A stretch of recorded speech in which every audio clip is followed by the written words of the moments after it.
Friends, this is doctor प्रीति बत्रा और अपने इस चैनल पर हम बात करते हैं लॉ ऑफ रेजोनेंस की, मैनिफेस्टेशन की एंड लॉ ऑफ अट्रैक्शन की। आज हम बात करने वाले हैं कि एनएलपी की टेक्निक रीफ्रेमिंग किस तरीके से मैनिफेस्टेशन में बहुत ही प्यारा रोल प्ले करती है जब हम अपनी एक इंटेंशन सेट करते हैं, यानी कि अपने एक फ्रेम ऑफ रेफरेंस में से जो एक लिमिटिंग बिलीफ है उसको निकाल कर एक ऐसा बिलीफ डालते हैं या एक ऐसा इंटेंशन सेट करते हैं जो हमने मैनिफेस्ट करना है उस आइडेंटिटी के साथ में पूरी तरह से अलाइन कर सके। ठीक है, हाँ, थोड़ा टाइम लगता है उस चीज को अलाइन करने में, लेकिन हम उस लिमिटिंग बिलीफ को किस तरीके से चेंज कर सकते हैं उसका पहला स्टेप है रीफ्रेमिंग। तो फर्स्ट ऑफ ऑल रीफ्रेमिंग है क्या, ये समझते हैं। देखिए, हमारे जो नर्वस सिस्टम के अंदर जो हमारी नर्व्स है ना, वो किसी भी एक्सपीरियंस को कैसे स्टोर करती हैं। वो किसी भी एक्सपीरियंस को स्टोर करने के लिए अपने सेंसेस का इस्तेमाल करती है। यानी जितने भी सेंस ऑर्गन्स है ना, यानी जो आंखें हैं वो विजुअल सेंस ऑर्गन से जो चीजों को देख रही है, सिर्फ उसका काम है देखना।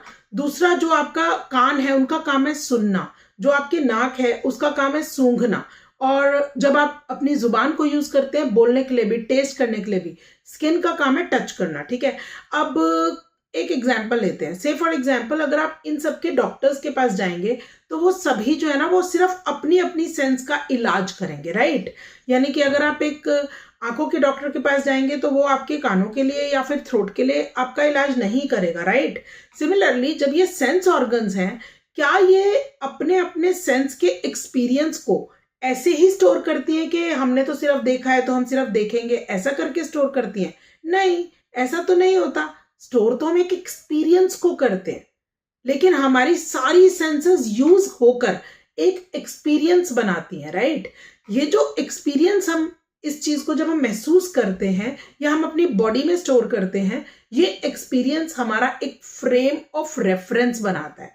फ्रेम ऑफ रेफरेंस का मतलब है कि क्योंकि मैंने इस चीज को एक्सपीरियंस किया है इस तरीके से, तो नेक्स्ट टाइम भी मैं इसी तरीके से एक्सपीरियंस करूंगा या करूंगी, ऐसा हम लोग सोच लेते हैं। क्यों सोचते हैं? क्योंकि हमारा जो ब्रेन है या फिर हमारा जो बॉडी है उसमें ना एक लॉ ऑफ फिजिक्स अप्लाई होता है जिसको हम कहते हैं law of conservation of energy. That means कि एक बार अगर मेरे सिस्टम ने एक चीज सीख ली ना और मेरे सबकॉन्शियस माइंड ने एक बार उस चीज को देख लिया, तो बस उसके लिए वो पत्थर की लकीर है। ठीक है, अब हम ये एक्सपीरियंसेस लेते हैं जब हम बहुत छोटे होते हैं। से फॉर एग्जाम्पल कि अगर मुझे ऐसा लगता है कि मैंने जो है ना पिछला, यानी कि जब मैं छोटी थी उस टाइम पर मुझे किसी चीज से डर लगता था। ठीक है, क्यों लगता था, क्यों लगा आपको, पहली बार क्यों लगा डर? फॉर एग्जाम्पल, अगर मैं स्कूल जाती थी तो मेरे को जो है ना टीचर ने मुझे डांट दिया, बिकॉज ऑफ विच मेरे अंदर ना सेल्फ कॉन्फिडेंस कम हो गया, और मुझे उस टाइम के एक्सपीरियंस से कि मुझे एम्बेरसमेंट फील होती है जब भी मैं जो है ना क्लास में लोगों के सामने खड़ी होती हूँ। क्यों? क्योंकि पहली बार का वो जो एक्सपीरियंस था, एम्बेरसिंग एक्सपीरियंस, वो मैंने अपने माइंड में स्टोर कर लिया। अब ये जो रेफरेंस है ये मेरे फ्रेम ऑफ रेफरेंस में ऑलरेडी स्टोर्ड है। अब जब भी ऐसी कोई भी एक्सपीरियंस होता है, यानी कि कोई ऐसा इवेंट जहां पर मुझे मे बी पब्लिक स्पीकिंग करनी हो या लोगों के बीच में बोलना हो, तो मुझे वो एम्बेरसिंग एक्सपीरियंस याद आता है कि जब मैं छोटी थी तो मेरे साथ में ऐसा कुछ हुआ था जिसमें लोगों ने मेरा मजाक उड़ाया था, या कुछ भी, आपको अगर जो भी आपका एक्सपीरियंस है।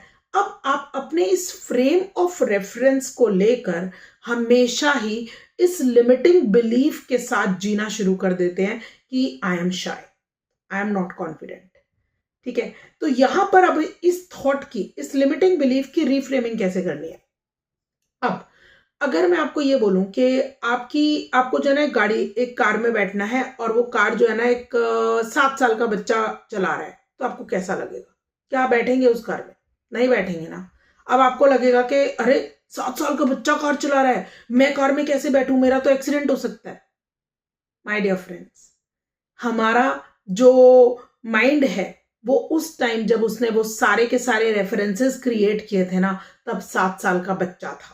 यानी कि जब हम 5, 6, 7 ऐसे साल के जब हम थे, तब हमारे माइंड ने उन चीजों को परसीव कर लिया था जिनको हमने बार बार प्रैक्टिस करने की वजह से अपना सेफ एक्सपीरियंस बना लिया है और वो हमारे माइंड में ना एज अ बिलीफ काम करना शुरू कर चुका है। ठीक है, क्योंकि जब हम एक एक्सपीरियंस को बार बार जब हम एक्सपीरियंस कर रहे होते हैं ना, तो वो एक लिमिटिंग बिलीफ बन जाता है हमारे मन के अंदर।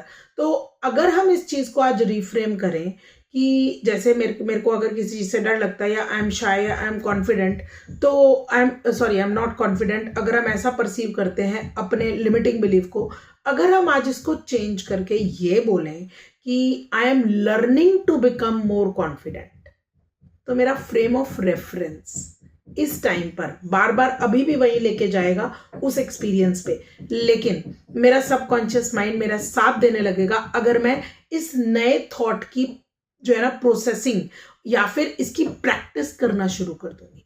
ठीक है, तो रीफ्रेमिंग करने के लिए हमें करना क्या है, ये चीजें हमको देखनी है। पहली चीज, कोई भी लिमिटिंग बिलीफ उठा लीजिए, कोई भी, मे बी क्योंकि मेरा ब्रेकअप हुआ है, या फिर मेरे को जो है ना 2-3 बॉयफ्रेंड्स अच्छे वाले नहीं मिले हैं, या मेरी कोई गर्लफ्रेंड्स जो है वो मुझे छोड़ के चली गई हैं, तो मेरे को तो वो परफेक्ट सोलमेट मिल ही नहीं सकता। लेट्स से ये आपका लिमिटिंग बिलीफ है। ठीक है, तो आज इस फ्रेम ऑफ रेफरेंस से, क्योंकि आपका पुराना एक्सपीरियंस खराब रहा है, उसमें एक नया फ्रेम बनाते हैं, इसको हम कहते हैं रीफ्रेमिंग। ठीक है, ये एनएलपी का एक सिस्टम है जिसमें आप रीफ्रेम करते हो, एक नया फ्रेम बनाते हो by giving yourself another belief, और ये बिलीफ जो है ना वो आपके उस मैनिफेस्टेशन के साथ में अलाइन करता है जो आप कर रहे हो। जैसे if you are looking for a great soulmate, तो आप यहां पर अपने आप को बिलीफ, जो नया बिलीफ देंगे, रिफ्रेम देंगे, I am made to find a perfect soulmate and God has given me the perfect soulmate. मेरे पास में वो भेज रहे हैं अच्छा जो सोलमेट है, जो मेरे जो बिहेवियर के साथ में, मेरे फीलिंग्स के साथ में, मेरे थॉट्स के साथ में जो अलाइन हो सकता है, ऐसा मेरे सामने जो है ना वो सोलमेट वो भेज रहे हैं। अब हमने क्या किया, इंस्टेड ऑफ थिंकिंग कि मेरे को कभी नहीं मिलेगा, हमने क्या किया, हमने ये कर दिया कि मेरे पास आ रहा है। ठीक है, हमने सिर्फ अपने उस थॉट को रीफ्रेम करना है। क्यों? क्योंकि जब तक हम उस चीज को रीफ्रेम नहीं करेंगे ना, जो हमको लगता है वही हमारे लिए सच हो जाएगा। क्योंकि हमने, मैनिफेस्टेशन का रूल है, जो भी हमको हमारे लिए लगता है वो हमारे लिए सच है। ठीक है, अब अगर मेरे को ये लग रहा है कि ओ मैं तो इतनी एज मेरी हो गई, अब मैं नया बिजनेस कैसे शुरू करूं, राइट, तो ये वाला जो फ्रेम ऑफ रेफरेंस है कि मैं नया बिजनेस कैसे शुरू करूं, मेरी तो एज हो गई है, तो मैं यहाँ पर अपना नया फ्रेम ऑफ रेफरेंस ऐसा बनाऊंगी कि मैं वहां बोलूंगी, अरे मेरे पास तो बहुत यूनिक एक्सपीरियंस है अपनी लाइफ का, और अपने पुराने एक्सपीरियंसेस की वजह से I am sure I am going to build a great business. हो गया ना नया फ्रेम ऑफ रेफरेंस। बस ऐसे ही अपने जितने लिमिटिंग बिलीफ्स हैं उन सब के हमको उनको तोड़कर वो काम करना है जो हम मैनिफेस्ट कर रहे हैं। इस तरीके से हम अपनी रीफ्रेमिंग की टेक्निक को इस्तेमाल करते हैं। पहला काम हम ये करते हैं, हम चेक करते हैं कौन से बिलीफ सिस्टम के ऊपर हमको काम करना है, यानी कौन सा ऐसा बिलीफ है जो हमको हमारे ग्रोथ के रास्ते में अटका रहा है। ऐसे बिलीफ को हमें कॉन्ट्रास्ट लिखना है उसका। ठीक है, अब आपने उसका कॉन्ट्रास्ट लिख लिया, और जो उसके बाद आपने करना है, यानी फर्स्ट थिंग आपने बिलीफ चेक किया, सेकंड थिंग आपने उसका कॉन्ट्रास्ट लिखा, और उस कॉन्ट्रास्ट को अलाइन किया अपनी मैनिफेस्टेशन के साथ में कि ये मुझे मैनिफेस्ट करना है, और ये वाला बिलीफ अगर मैं इसको इस तरीके से लिखती हूँ ना, ये मुझे बेटर सर्व कर रहा है। ठीक है, और तीसरी चीज आपने क्या करनी है, आपने इस नए बिलीफ के ना एविडेंस क्रिएट करना है, यानी कि छोटी छोटी चीजों में आपने उस काम को होते हुए देखना है।